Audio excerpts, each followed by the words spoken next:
here on Love at First Shot with Tess, and we are so excited to have you this season.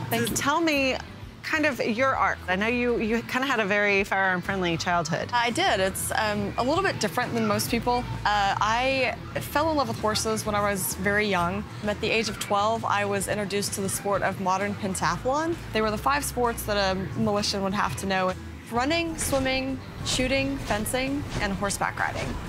So it originated really as training for war. Yes. And then it became kind of even an Olympic sport, I understand. It is. So to be brought up through that sport into the art of shooting is different. My goal was to go to the Olympics in horseback riding. That was my first love, and shooting was one way to get there. In order to horseback ride, I had to train for shooting. So even though shooting was kind of secondary at best, really, it kind of sounds like it took over in your life. One thing just continuously led to the other, and I absolutely fell in love with the art of shooting, but also the people who were involved in it. And then you transitioned into a career in firearms, right? Talk about that a little bit. Yes, it's been quite the journey. When I first came in, I was 21. There were not a lot of females in the industry.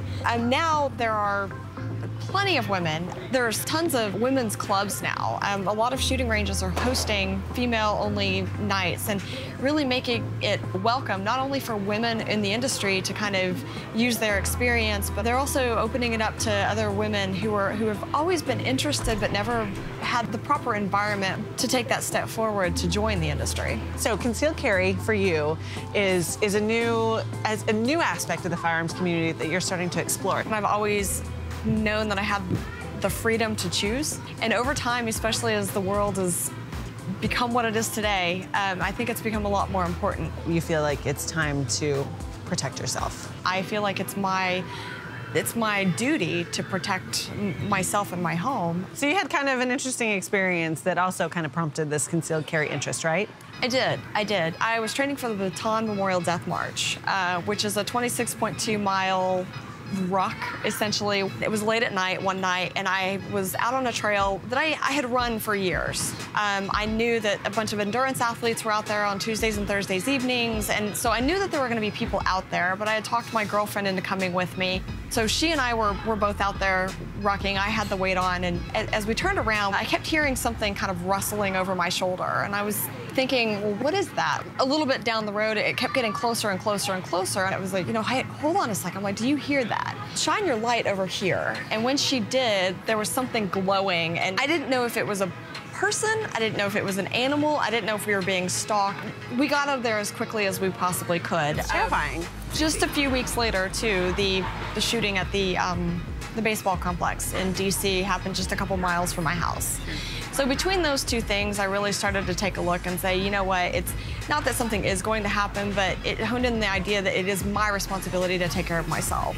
Well, I think that's really interesting, too, because you just touched on the fact that it's not that you want to live in fear. It's actually that this kind of mitigates the fear because you know that you can take care of yourself. Absolutely. So when it comes to training, what is your plan? Where do you want to go with it? I want to take some time and get familiar with a couple of different handguns that I know, because that's going to affect the training, that's going to affect where I carry. Well, and I love that point, too, because actually women, we wear so many different outfits, so many different styles of outfits that you almost have to choose your gun like you choose your shoes. Absolutely. Right. Well, and if you carry in a purse versus, ankle, appendix, it definitely does. It does. And sometimes you need more than one, but you also need to be familiar with all of those. And my goal is to continue, every time I go out to the range to train for 3-gun or sporting clays or anything like that, just to hop over to a pistol range and, put a few rounds through that gun just so that I'm always familiar with it if I need it. It's a new level of responsibility, really. Absolutely.